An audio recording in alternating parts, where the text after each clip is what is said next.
ನಮಸ್ಕಾರ ವೀಕ್ಷಕರೇ, welcome back to important video ಅಂತ ಹೇಳ್ತಾ ಈ ವಿಡಿಯೋದಲ್ಲಿ ಏನಪ್ಪ ಹೇಳ್ತಾ ಇದ್ದೀನಿ ಅಂದರೆ, ಬರೀ ನಮ್ಮ ರಾಜ್ಯದ ರೈತರಿಗೆ ಅಷ್ಟೇ ಅಲ್ಲ, ದೇಶಾದ್ಯಂತ ಎಲ್ಲ ರೈತರಿಗೂ ಕೂಡ ಭರ್ಜರಿ ಗುಡ್ ನ್ಯೂಸನ್ನು ಕೊಟ್ಟಿದ್ದಾರೆ.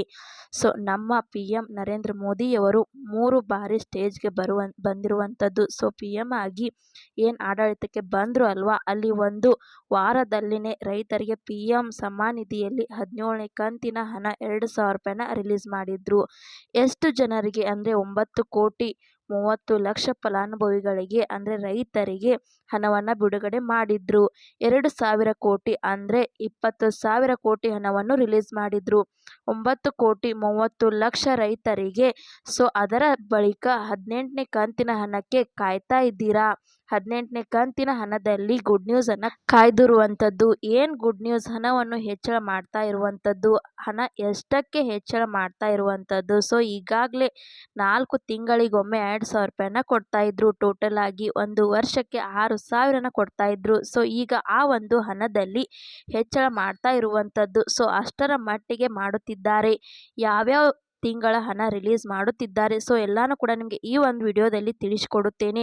ವಿಡಿಯೋವನ್ನು ಮಧ್ಯದಲ್ಲಿ ಸ್ಕಿಪ್ ಮಾಡದೆ ಕೊನೆವರೆಗೂ ನೋಡ್ತಾ ಹೋಗಿ. ಹಾಗೆ ನಮ್ಮ ಚಾನಲ್ನ ಯಾರು ಸಬ್ಸ್ಕ್ರೈಬ್ ಮಾಡಿಕೊಂಡಿಲ್ಲ, ಸಬ್ಸ್ಕ್ರೈಬ್ ಮಾಡಿಕೊಳ್ಳಿ. ಹೌದು ವೀಕ್ಷಕರೇ, ಈಗ PM ಕಿಸಾನ್ ಯೋಜನೆಯಲ್ಲಿ 17ನೇ ಕಂತಿನ ರಿಲೀಸ್ ಆಯಿತು. ಈಗಾಗಲೇ PM ಏನು ಆದರೂ ಅಲ್ಲ, ಸೊ ಬಂದ ಕೂಡಲೇ 17ನೇ ಕಂತಿನ ರಿಲೀಸ್ ಮಾಡಿಬಿಟ್ಟು 9,30,00,000 ಫಲಾನುಭವಿಗಳಿಗೆ ಈಗ ಇವತ್ತು ಏನು ಜುಲೈನಲ್ಲಿ ನಡೀತಾ ಇರುವಂಥ ಬಜೆಟ್ ಮಂಡನೆಯಲ್ಲಿ ರೈತರಿಗೋಸ್ಕರ ಆ ಒಂದು ಮಂಡನೆಯಲ್ಲಿ PM ಕಿಸಾನ್ ಸಮ್ಮಾನ್ ನಿಧಿ ಹೆಚ್ಚಳ ಮಾಡುವಂತೆ ಮಾಹಿತಿಯನ್ನು ಮಾತನಾಡುತ್ತಿದ್ದಾರೆ. ಸೊ ಅದರ ಬಗ್ಗೆನೂ ಚರ್ಚೆ ಮಾಡುವರಿದ್ದಾರೆ. ಸೊ ಈಗಾಗಲೇ ಮೋದಿಜಿಯವರು ನಿರ್ಮಲಾ ಸೀತಾರಾಮ್ ಏನು ಇದ್ದಾರಲ್ಲ, ಅವರು ಹಣಕಾಸು ಮಂತ್ರಿಯವರು ಹತ್ತಿರನೂ ಕೂಡ ಚರ್ಚೆ ಮಾಡಿರುವಂಥದ್ದು. ಈಗಾಗಲೇ ಅಮೌಂಟ್ 6,000 ವರ್ಷಕ್ಕೆ ಕೊಡ್ತಾ ಇದ್ದೀವಿ, ಸೊ ಅದರಲ್ಲಿ ಹೆಚ್ಚಳ ಮಾಡೋಣ ಅಂತ ಚರ್ಚೆ ಮಾಡಿರುವಂಥದ್ದು. ಸೊ ಅದರ ಜೊತೆಗೆ ಇನ್ನೊಬ್ಬರು ಯಾರಿದ್ದಾರೆ ಅಂದರೆ, ಇಲ್ಲಿ ಕೃಷಿ ಇಲಾಖೆಯ ಸಚಿವ ಆದ ಶ್ರೀ ಶಿವರಾಜ್ ಸಿಂಗ್ ಚೌಹಾಣ್ ಏನಿದ್ದಾರಲ್ಲ, ಅವರು ಹತ್ತಿರನೂ ಕೂಡ ಈಗಾಗಲೇ ಚರ್ಚೆಯನ್ನು ಮಾಡಿರುವಂಥದ್ದು.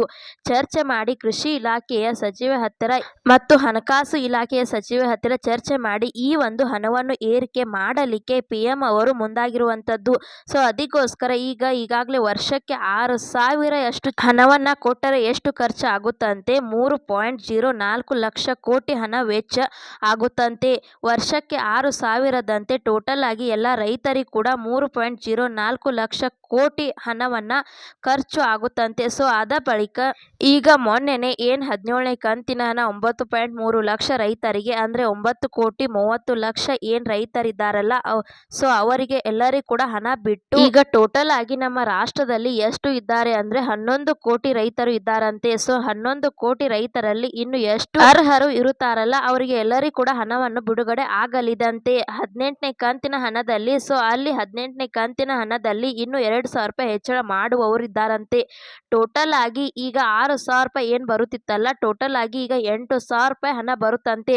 ಅಂದರೆ 2,500 ರೂಪಾಯಿ ಅಂತ ಈ ರೀತಿಯಾಗಿ ಬಿಡಬಹುದು. ಇದರ ಬಗ್ಗೆ ಏನು ಕೊಟ್ಟಿಲ್ಲ, ನಾವು ಇಷ್ಟೇ ಬಿಡುತ್ತೀವಿ ಅಂತ ಅಂದರೆ 2,000 ರೂಪಾಯಿ ಹೆಚ್ಚಳ ಮಾಡುವಂತ ಮಾಹಿತಿಯನ್ನು ಕೊಟ್ಟಿರುವಂಥದ್ದು.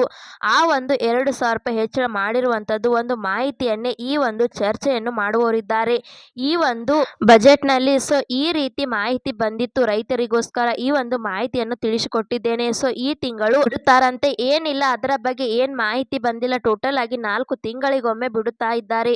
ಸೊ ಈ ರೀತಿಯಾಗಿ ಬರುತ್ತದೆ ಅಂತ ಅನಿಸುತ್ತದೆ. ಟೋಟಲ್ ಆಗಿ 2,000 ರೂಪಾಯಿ ಹಣವನ್ನು ಬರುತ್ತಿತ್ತು, ಅಲ್ಲಿ 4 ತಿಂಗಳಿಗೊಮ್ಮೆ ಅದರಲ್ಲಿ 500 ರೂಪಾಯಿ ಆ್ಯಡ್ ಆಗಿ ಮಾಡುತ್ತಾರೆ. ಅಂದರೆ ಟೋಟಲ್ ಆಗಿ 2,500 ರೂಪಾಯಿ 2,500 ರೂಪಾಯಿ 2,500 ರೂಪಾಯಿ 2,500 ರೂಪಾಯಿ ಈ ರೀತಿಯಾಗಿ 4 ಹಂತವಾಗಿ ನಿಮಗೆ ಅಮೌಂಟ್ ಬಿಡುತ್ತಾರೆ. ಸೊ ಟೋಟಲ್ ಆಗಿ 8,000 ಹಣವನ್ನು ನಿಮ್ಮ ಖಾತೆಗೆ ಜಮಾ ಆಗುತ್ತದೆ ಒಂದು ವರ್ಷಕ್ಕೆ. ಸೊ ವೀಕ್ಷಕರೇ, 2,000 ರೂಪಾಯಿ ಹೆಚ್ಚಳವನ್ನು PM ಕಿಸಾನ್ ಸಮ್ಮಾನ್ ನಿಧಿಯಲ್ಲಿ ಹೆಚ್ಚಳ ಮಾಡುವಂತೆ ಒಂದು ಕೇಂದ್ರ ಮಂಡನೆಯನ್ನು ಅಂದರೆ ಚರ್ಚೆಯನ್ನು ಮಾಡುವರಿದ್ದಾರೆ. ಸೊ ಅದರ ಚರ್ಚೆಯಲ್ಲಿ ಸಕ್ಸಸ್ಫುಲ್ ಆದರೆ ಸೊ ಎಲ್ಲರಿಗೂ ಕೂಡ 2,000 ರೂಪಾಯಿ ಹಣ ಬರುತ್ತದೆ ವೀಕ್ಷಕರೇ. ಎಲ್ಲ ರೈತರಿಗೂ ಕೂಡ ಭರ್ಜರಿ ಗುಡ್ ನ್ಯೂಸ್ ಅಂತಾನೆ ಹೇಳ್ಬೋದು. ಈ ಒಂದು ವಿಡಿಯೋನ ರೈತರು ಯಾರ್ಯಾರಿದ್ದಾರೆ ಎಲ್ಲರಿಗೂ ಕೂಡ ಶೇರ್ ಮಾಡಿ. ಹಾಗೆ ಈ ವಿಡಿಯೋ ನಿಮಗೆ ಇಷ್ಟ ಆಗಿದೆ ಅಂತ ತಿಳ್ಕೊತೇನೆ. ಇಷ್ಟ ಆದರೆ ಲೈಕ್ ಮಾಡಿ, ಶೇರ್ ಮಾಡಿ, ಸಬ್ಸ್ಕ್ರೈಬ್ ಮಾಡಿ ಅಂತ ಹೇಳ್ತಾ ಮತ್ತೆ ಮುಂದಿನ ಮಾಹಿತಿಯೊಂದಿಗೆ ಸಿಗೋಣ. ಅಲ್ಲಿ ತನಕ bye bye, take care friends.